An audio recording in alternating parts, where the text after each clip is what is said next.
So you do need to sign up for some of those, and I'll get it for next time. But finishing out, so the key is working effectively with diverse populations, defining and acknowledging culture, modifying theory and technique, and like making sure that you're catering to the people that you're serving, that it's not like something that's so far out there. Here's the last few slides, myth busting. So discussing differences and the homogeneity in groups. Also role and differences and task psychoeducation.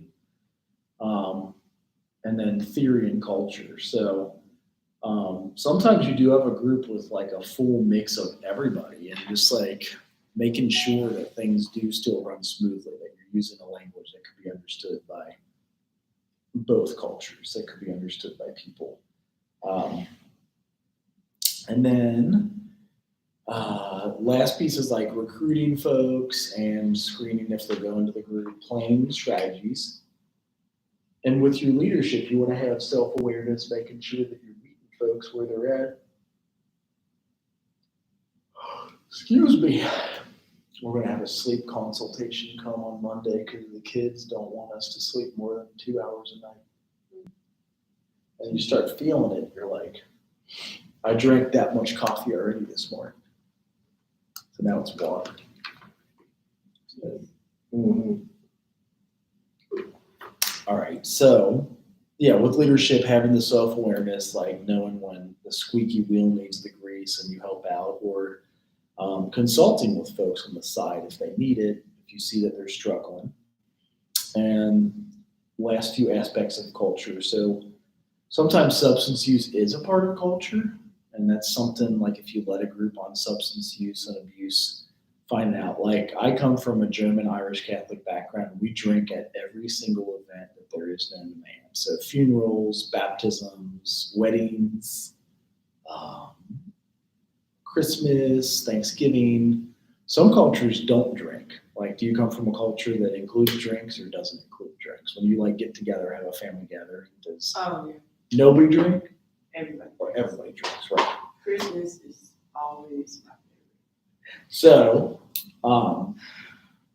knowing when it's a part of culture and knowing when it's just like normal human behavior, and then like that one uncle that drank so much that he like blacks out and does something stupid. You know what I mean? Like, we all have one of them. And hopefully it doesn't cause them too many challenges. Set and setting. So with the practical implications, therapy groups may involve clashes of culture or subculture. So that's what I'm saying, being mindful of more than one culture in your group. Could also have interpersonal learning as the process through which group members learn to accept that not everyone in the group holds the same assumptions, beliefs, customs, rules, norms, habits. So there might be families that they don't let drinking at all whatsoever at any of their family gatherings, or maybe you have friends like that. How do you guys do that? What do you do? Like, people just sit there and play board games? Like, my whole family gets drunk. That's how I'm pretty much. My whole family, like, especially now since I'm about to be 22 in a week, and now and stuff like that. So I'm older enough now to like drink and stuff like that. Now it seems like ever since I turned 21, I feel like we drink more. Maybe it's because I drink with them now, but before it's like Christmas, they'll drink. When we meet up, and sometimes like they'll play cards every Friday at my grandma's. So I mean, they'll drink during that too. But now that I get to like drink with them and like actually drink with them and stuff like that, now it's like that's what we do, like right, and everything. And drink. We'll play cards and stuff too. It's not just drinking. We'll play games and cards and all the rest of like drinking is definitely in the equation. And it might only be like 10 or 20% of the relatives that have that problem with it. Where like once they start and they go out and get in their car and get a DUI or something, and it might not be any of them. You know what I mean? So it just depends on who is functional and what, and if they would need to go to Alcoholics Anonymous or identify as an alcoholic, because it is only like 12 to 25% of the population, really. So most people can drink just a few, go home, go to bed, no problems. There's others where like once they start, they can't stop. They go on until 2:30 in the morning and black out and do silly crap. Sounds about right. Yes. So therapists must prepare for their work by enhancing their own awareness of possible dynamics associated with culture and develop sensitivity to address them.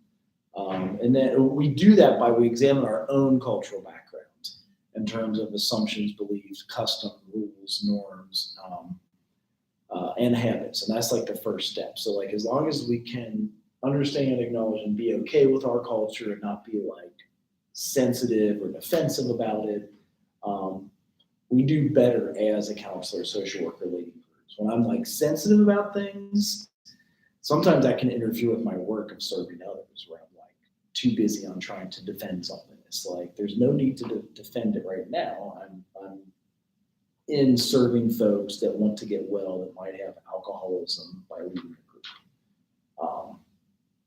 So we'll get out the summary here. I see Bianca cracking up on there because it crashed.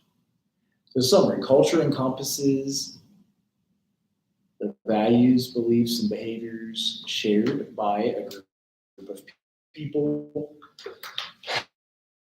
Broadly defined, culture takes into consideration demographic variables, so like your age, your gender, your residence, status variable, formal and informal. Dimensions of culture include surface or deeper dimensions as well as visible and invisible, like we mentioned, food and race and religion. And then self-awareness is a necessary step. Here's your sign-in sheet.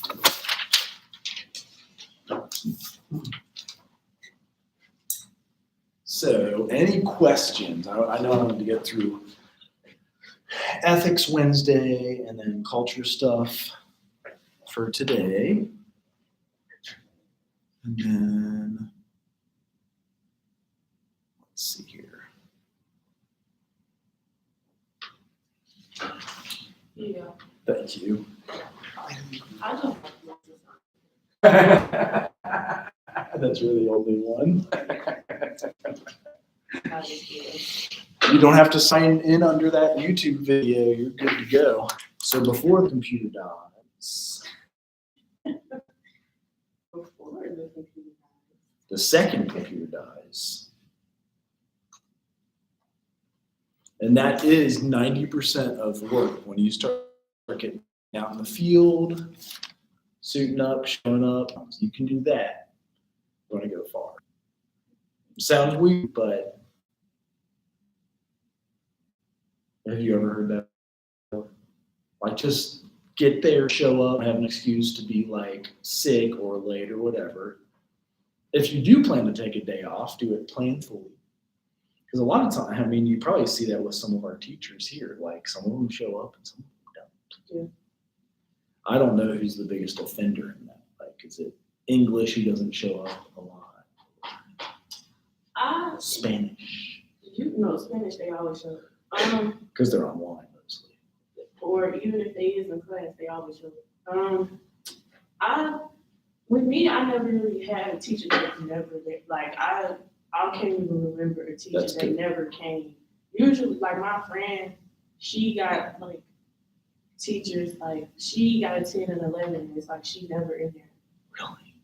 Like, since we've been here, her class has gotten canceled a good, like, 8 times. Like, she hasn't been in there very, because her class has been canceled. My class has never been canceled. Right. Well, because in social work, we're accredited. We want to keep our accreditation and we do what we say and say what we do. But I've heard the provost say there were some people that like hadn't even had a sign-in sheet yet for 4 weeks of school or something. I'm like, how? How is that even possible? Like, what does that even mean? Is that like personal issues? Is that I don't know, for some, they getting sick too, because your heart was sick. No, I'm social. okay? That's what I My thought. friend, her major is psychology. So she got a class with her. Okay. Joe Hall is sick. Oh, and my other best friend, she got class with Joe Hall too.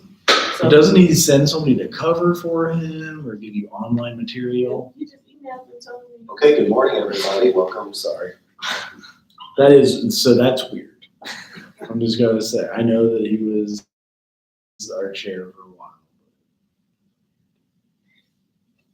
This is only like 20, they only give us a 30-second clip, but here's like what a group would look like. If you led a group of mental health person on the other side, there's $200. So it's like people like groups because of the money intake. If So you, as a social worker, I would be, because I want to be a mental health specialist. Mhm. So I would be doing it in groups or in person because I want like, You could do both, and that's okay. You can say that. A lot of times when you're getting started out, they'll ask you to lead a group just to show that you just can. to be a, I just want to make sure and stuff, like I understand and everything so I can get on track and stuff because to be a mental health specialist and stuff like that, you need a bachelor's, right? So there's several levels of billable hours. If you want to do case management for a client, they usually require a bachelor's. If you want to do like therapy and other mental health work that you bill with your license, you get a bachelor's of social work and you take the licensure exam. And if you want to do clinical mental health, you do the 1-year master's degree. Clinical is medicine, not business. No, clinical is like doing actual therapy, maybe diagnosing alcoholism or addiction or ADHD or anorexia or one of those and working Oh, with. okay. I'm not sure if I want to do clinical. I think I want to do the one that you said before clinical. So Get your my license. bachelor's in social work and get my license in social work. License pays more, yes. That's what I want to do. And the master's does pay more too, so I know. I'm gonna get my master's eventually. eventually, But my sister said just don't do it right after school. right. Like, Everybody's she- different on that. If you're good at going back, then No. Because my sister, she got her bachelor's and her master's, and she got her master's right after she graduated. She went class. and it burned her out. Yeah. So she's saying take some time off and work a Yeah, little she bit. said it burned her out, and like she said, she felt like not that she missed out on a lot of stuff because she did it online, but Mhm. she said that she just didn't give herself time to like breathe and like adjust after college and Right. all of that stuff. So she told me like, especially since I got a major where I could start right now, like after I graduate, I could start right now. Mm-hmm. She said she would True. rather me get my bachelor's, get a job in my field, be in that job for like a year, at the most maybe a year and a half, two at the most. And then she said, then get my master's and do Right. all of that. But she said, give myself some time. So I just wanted to know because after I started internship, and then my goal is to like have some type of like caseworker job or something like that with mental health and stuff like that. Not to get out of school and stuff. Yes. Since I'm taking the classes right now, Miss Nikita telling me like it's gonna be on the license exam. Because what date do you graduate again? I'll be done by fall 2024. Okay. I'm graduating spring. So one more full year Yeah, so after and then this a semester, fall class. yeah, after this semester, it's fall again, spring again. Mhm. Fall. Okay. And then what is your sister's undergraduate? What was her undergraduate in? So it used to be pharmacy. Oh. And then she changed over to master's in social work? She was never a social worker. She was just, it used to be pharmacy, and now it's like, it's something. It's like, okay, I think her undergrad was pharmacy. Okay. And then I think her, like, when she was gonna get her master's in, I think that was something else. Because she used to work at Walgreens and stuff like that. She wanted to be the people like, The pharmacist. right, but. Pharmacy tech still makes a lot. My wife did 19 an hour and then 23 an hour at Children's Hospital. So, but now she like, her job right now is like, She works at a place with like something like mortgages and stuff like that. Okay, so she sells financial products. Like, can we get you a loan on a house at Yeah, 5%? yeah, something like that. Right. That's what she do now. So That makes like, good money. great money. It seemed like it do.